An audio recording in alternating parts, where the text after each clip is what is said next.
প্রিয় বন্ধুরা, দেশের সেনাবাহিনীকে ধ্বংস করে দিয়া, পুলিশ বাহিনীকে ধ্বংস করে দিয়া তালেবানি স্টাইলে একটা মিলিশিয়া বাহিনী গঠন করার জন্য বাংলাদেশে একটা ভয়ঙ্কর খেলা চলতেছে এবং যার বিশেষ কিছু তথ্য আমার হাতে এসে পড়ছে। সেই তথ্যগুলা আমি আপনাদেরকে আজকে দেব। দেখেন, শেখ হাসিনার মামলা যখন রায় হলো, 1 ডজন সাবেক সেনা অফিসার, তাদের র্যাঙ্ক হলো কর্নেল, আবার ব্রিগেডিয়ার জেনারেল, এই পর্যায়ের আছে, আরও নিচেরও আছে, সব অবসরপ্রাপ্ত। দেখলাম হাইকোর্টের সামনে যেখানে দুনিয়ার ময়লা আবর্জনা পড়ে রয়েছে সেখানে সেজদায় পড়ে গেল, সব সেজদারত। এরা সেনাবাহিনীর লোক, তারা শুকরানা নামাজ পড়তে পারে, হাইকোর্টের ভিতরেই মসজিদ আছে, আবার এই সামনে মসজিদ আছে, অথচ তারা রাস্তার উপরে হাইকোর্টের সামনে যেখানে ময়লা আবর্জনার স্তূপ, সেখানেই তারা সিজদা দিয়ে লুটিয়ে পড়ল।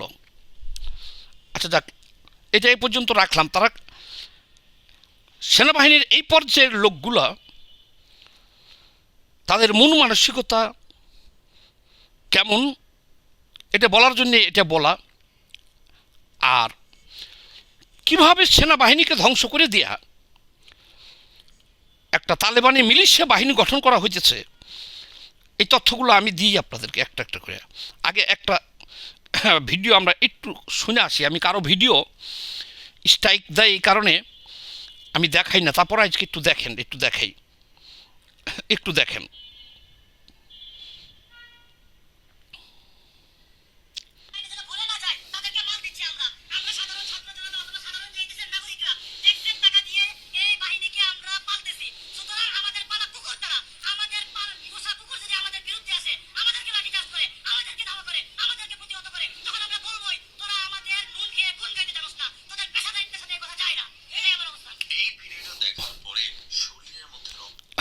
আবার শুরু থেকে দেখবেন একটু।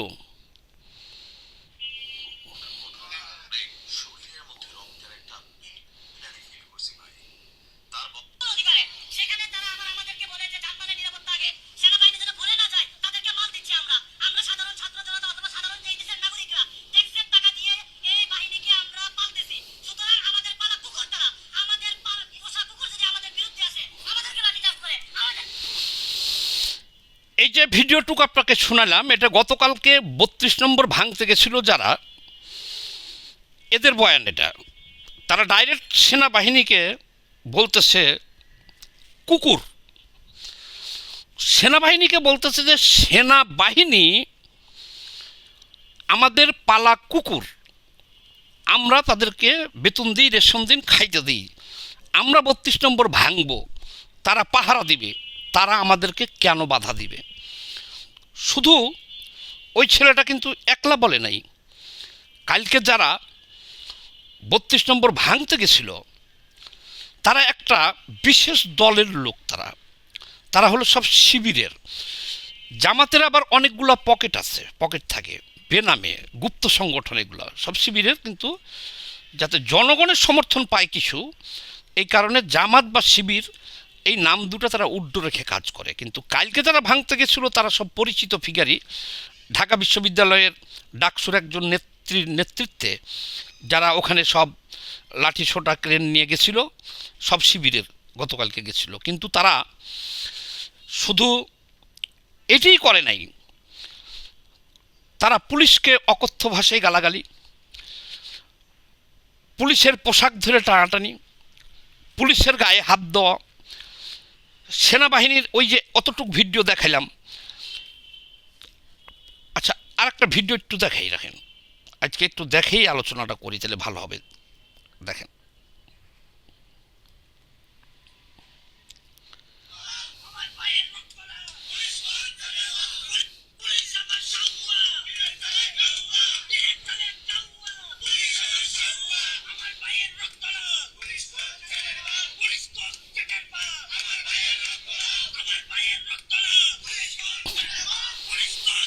আচ্ছা শোনেন, এই স্লোগানটা আপনারা শুনলেন,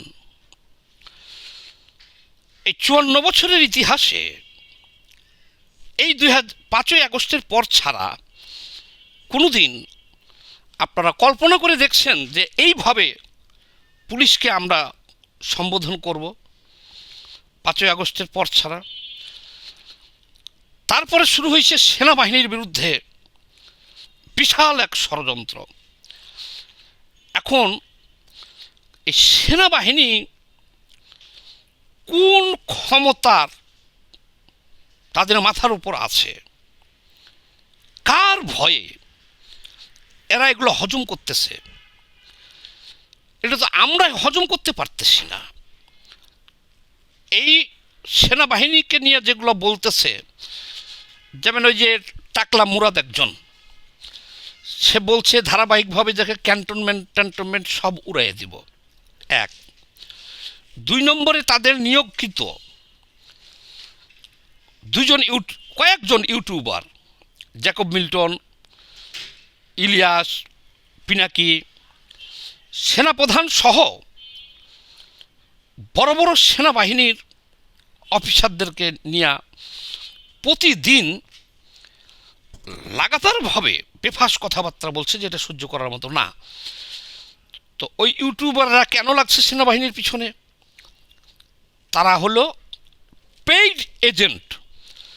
এখন এই জিনিসটা ক্লিয়ার হয়ে গেল যে দেশের ভিতর থেকেও এই যে কালকে শিবির যে কীর্তি করছে সেনাবাহিনীর সাথে, পুলিশের সাথে, তাইলে এখন দেখা যেতেছে এই গোষ্ঠীটাই, এই জামাত শিবির গোষ্ঠীটাই বিশেষ একটা উদ্দেশ্য নিয়ে তারা বিদেশের এই যে ইউটিউবারগুলোকে তো কেনা গোলাম, তাদের পেইড এজেন্ট তারা, তা তো জানেন, সারাদিন রাত বিভিন্ন ব্যক্তি প্রতিষ্ঠান জামাতের বিরোধী যারা আছে তাদেরকে ধোলাই করতেছে, তারা জামাতের পক্ষে কাজ করতেছে।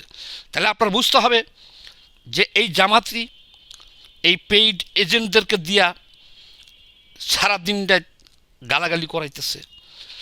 ওই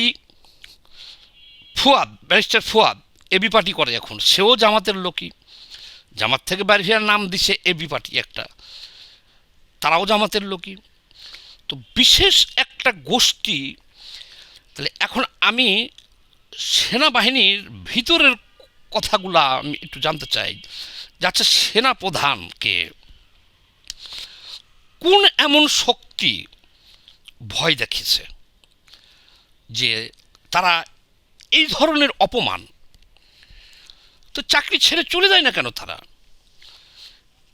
সেনাবাহিনীকে যেভাবে এখন ট্রিট করা হইতেছে, এটা আমাদের জাতির জন্য তো একটা লজ্জা। বুঝলাম সেনাবাহিনী আপনারা হজম করতে পারতেছেন, কিন্তু সেনাবাহিনী এটা তো আমাদের দেশের স্বাধীনতা সার্বভৌমত্বের প্রতীক। সেনাবাহিনী তো সারা বিশ্বে এখন আমরা লজ্জিত যে আমাদের দেশের সেনাবাহিনীকে বলতেছে চোর, ডাকাত, পকেটমার বা মাতাল বা জুতা পিটাবো, মারবো, তোকে মারতে যাইতেছে সামনাসামনি, আর কত ধরনের। কিন্তু একটা দেশের সেনাবাহিনীকে এইভাবে বেইজ্জতি করা হয় সাময়িক কালে, এরকম কোনো উদাহরণ আপনারা কেউ কি দিতে পারবেন? পার্শ্ববর্তী দেশ বা যে কোনো দেশের সেনাবাহিনীকে এইভাবে? হ্যাঁ, কিন্তু সেনাবাহিনী নিশ্চুপ হয়ে গেছে দুইটা কারণে হইতে পারে। যে এক, ৫ই আগস্ট বিপ্লবের পরে সেনাপ্রধান প্রথমেই বলছে যে আমি জামাতের আমিরকে ফোন দিয়েছিলাম। বৃহৎ একটা দল আছে বিএনপি, তার কথা কিন্তু বলে নাই, আগে বলছে জামাতের কথা বলছে। এখন সেনাপ্রধান বা সেনাবাহিনী কি এরকম বিশেষ একটা গোষ্ঠীর দ্বারা ভাইস্ট হয়ে গেছে যে তারা যা করতে চায় তাদেরকে করার সুযোগ দেওয়া হইতেছে অবারিতভাবে? এটা তো আমরা মেনে নিতে পারতেছি না। আমাদের দেশের মানুষ সেনাবাহিনীর উপরে একেবারে ক্ষুব্ধ হয়ে যেতেছে। এটা কি সেনাবাহিনী বোঝে? সেনাবাহিনী তো ওয়াকারুজ্জামান না, বা কোনো ব্যক্তিগত কোনো বিষয় না। সেনাবাহিনী এটা দেশের একটা স্বাধীনতা সার্বভৌমত্বের প্রতীক, একটা শক্তি, একটা গর্বের জিনিস। তাহলে প্রধান শক্তি দেশের, সেটাকে যদি এইভাবে গালাগালি করে একটা বিশেষ গোষ্ঠী, আর সেনাবাহিনী যদি কোনো অ্যাকশনে না যায়,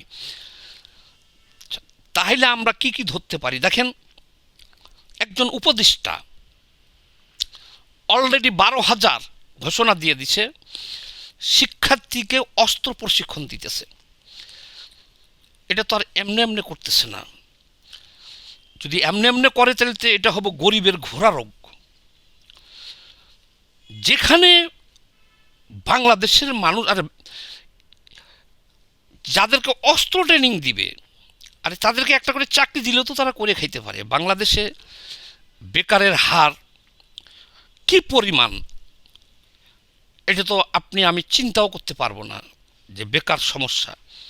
তাহলে বেকার সমস্যার সমাধান না করে, ছেলেদের চাকরি ব্যবস্থা, কর্মসংস্থানের ব্যবস্থা না করে, তাদের কর্মসংস্থান করতেছে কি?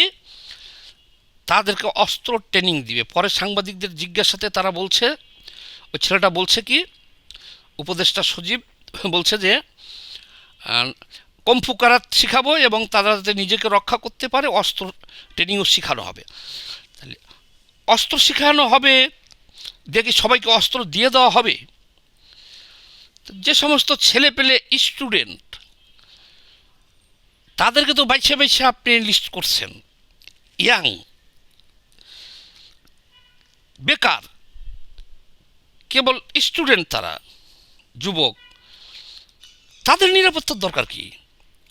তাদের টাকা পয়সা নাই, বাড়ি গাড়ি নাই, তাদের নিরাপত্তার দরকার কি? যদি বলতেন যে এ দেশের 10,000 মেয়েকে ট্রেনিং দিব, কম্ফ কারাত শিখাবো, যাতে তারা নিজেদের রক্ষা করতে পারে, সেটা ভিন্ন জিনিস। কিন্তু এখন যেটা করা হইতেছে, এই শাক দিয়ে মাছ ঢাকার কোনো, শাক দিয়ে মাছ ঢাকলে ওটা তার সব পুরো সময় ঢেকে রাখা যায় না, এক সময় না এক সময় বের করতেই হয় খাইতে গেলে। এখন এই যে আসিফ মাহমুদ সজীব ভুইয়ার যে মিলিশিয়া বাহিনী তৈরি করতেছে 12,000-এর, অলরেডি শুরু করে দিচ্ছে শুনলাম, ওইটা ট্রেনিং দিচ্ছে, অস্ত্র ট্রেনিং, এই হলো 12,000 এক। এই দিক দিয়ে সেনাবাহিনীকে একেবারে অপদস্থ, প্রকাশ্য অনলাইনে বিশ্ববাসীর সামনে যেভাবে অপদস্থ করতেছে। ইতিমধ্যে সেনাবাহিনীর বড় বড় কতজন অফিসারের দেখছেন বিচারও শুরু হয়ে গেছে। আবার পুলিশকে কি ভাষায় আক্রমণ করতেছে দেখছেন। এই 32 নম্বর ভাঙ্গার এই বিষয়টা দেখেন। আর সেনাবাহিনী দেখেন এখন কত বড় অসহায় হয়ে গেছে অলরেডি। এখন শুধু একটু ঘোষণার বাকি আছে যে সেনাবাহিনী ব্যান্ড, ওই যে মিলিশিয়া বাহিনী ট্রেনিং হচ্ছে, সেখানে সব ইসলামী যোদ্ধারা, হেফাজতে ইসলাম থাকবে, জামাতের থাকবে, শিবিরের থাকবে, এরাই সেনাবাহিনী হয়ে যাবে। একটু ঘোষণার বাকি আছে খালি। ঘোষণার বাকি যদি না থাকে, একটার সাথে আর একটা জড়িত। দেখেন, ওই দিক দিয়ে মিলিশিয়া বাহিনী ট্রেনিং শুরু করেছে, এই দিক দিয়া 32 নম্বর ভাঙবে। 32 নম্বর ভাঙবে কেন? শেখ হাসিনার বিচার হচ্ছে আদালতে, ফাঁসির রায় হয়েছে তার এবং সাবেক স্বরাষ্ট্রমন্ত্রী কামাল সাহেবের সম্পত্তি যা ছিল সব তো বাজেয়াপ্ত করছে। এটা তো শেখ হাসিনার না, সে ট্রাস্ট করে দিয়ে দিছে। ট্রাস্ট করে দিয়ে দিছে মানে এটা সরকার এটা দেখাশোনা করবে।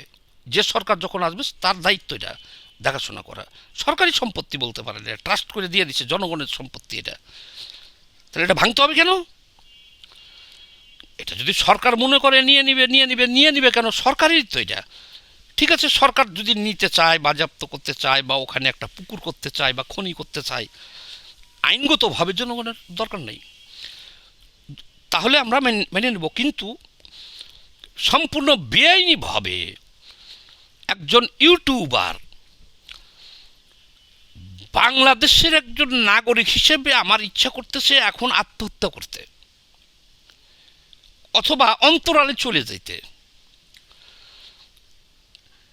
এই জামাত শিবিরের যারা ওরা ভাঙতে গেছিল ওদেরকে ওখান থেকে ফিরানোর জন্যে ওখান থেকে তারা যে এক্সিলেটর মেশিন নিয়ে গেছিলো, দুইটা বড় বড় এক্সিবিটর মেশিন সহ, এদেরকে ফিরানোর জন্য একজন ইউটিউবার ফ্রান্সের থেকে পিনাকি ভট্টাচার্যের এরা সেনাবাহিনী পুলিশ সেই ইউটিউবারের সাহায্য নিছে।